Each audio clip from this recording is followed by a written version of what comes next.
Di video kali ini, saya mau buat jajanan tradisional yang buatnya mudah, cukup diaduk dan dikukus, rasanya juara.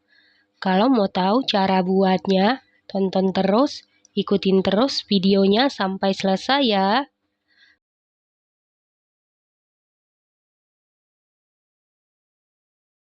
Pertama-tama kita kukus dulu 600 gram ubi ungu sampai empuk.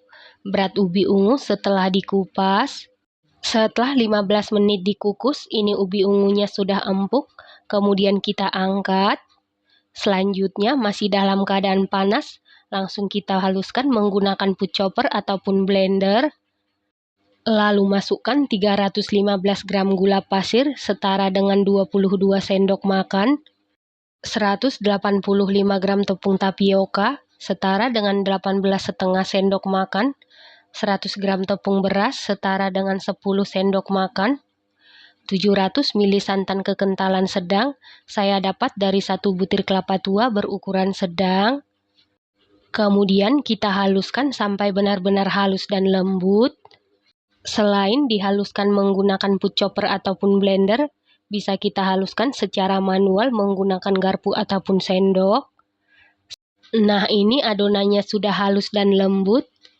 Supaya adonannya ini tercampur dengan baik, kita aduk-aduk menggunakan spatula sampai tercampur dengan rata. Setelah itu sisihkan sebentar. Selanjutnya siapkan cetakan ataupun loyang, lalu olesi menggunakan minyak goreng tipis-tipis secara merata. Lalu masukkan seluruh adonan ke dalam loyang. Cetakan yang saya gunakan ukuran 24 x 8 cm ya teman-teman. Setelah itu ini siap kita kukus dan air di dalam kukusan sebelumnya sudah mendidih. Lalu masukkan cetakan yang berisi adonan ke dalam kukusan. Kalau menggunakan tutup kukusan yang biasa, tutup kukusannya wajib dilapisi dengan kain bersih. Lalu kukus sekitar 40 menit menggunakan api sedang. Menunggu lapisan ungunya matang, kita buat lapisan putih. Siapkan wadah, lalu masukkan 135 gram tepung beras setara dengan 13,5 sendok makan, 75 gram tepung tapioka setara dengan 7,5 sendok makan, setengah sendok teh garam, setengah sendok teh vanili bubuk bisa diganti dengan vanili cair. Kemudian masukkan 650 ml santan kekentalan sedang. Lalu aduk-aduk sampai adonan licin dan tercampur dengan rata.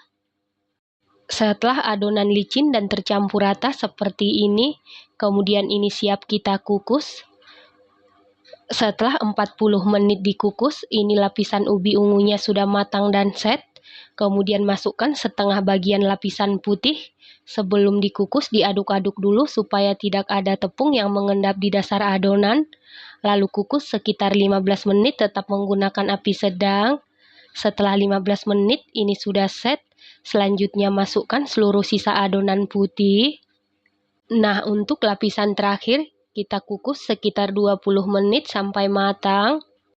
Jadi lapisan putihnya kita kukus sebanyak 2 kali supaya matangnya lebih cepat dan merata ya teman-teman. Setelah 20 menit ini kuenya sudah matang. Kemudian kita angkat, lalu biarkan dulu sampai dingin atau suhu ruang. Setelah kuenya sudah benar-benar dingin atau suhu ruang, kemudian keluarkan kue dari cetakan. Nah, ini dia kue talam ubi ungunya sudah jadi. Supaya hasilnya cantik dan mulus, pastikan sebelum dikeluarkan dari loyang, kuenya ini harus benar-benar dingin dulu atau suhu ruang ya teman-teman. Selanjutnya potong-potong sesuai selera. Kue talam ubi ungu ini bahan-bahannya sangat ekonomis, mudah didapati, buatnya sangat mudah, hasilnya sangat cantik, rasanya dijamin super duper juara, super duper mantul, teksturnya ini super lembut banget, legit, gurih, manisnya pas, ini enak banget, recommended banget dan harus dicoba. Terima kasih karena sudah menonton. Sampai jumpa di video selanjutnya. Terima kasih.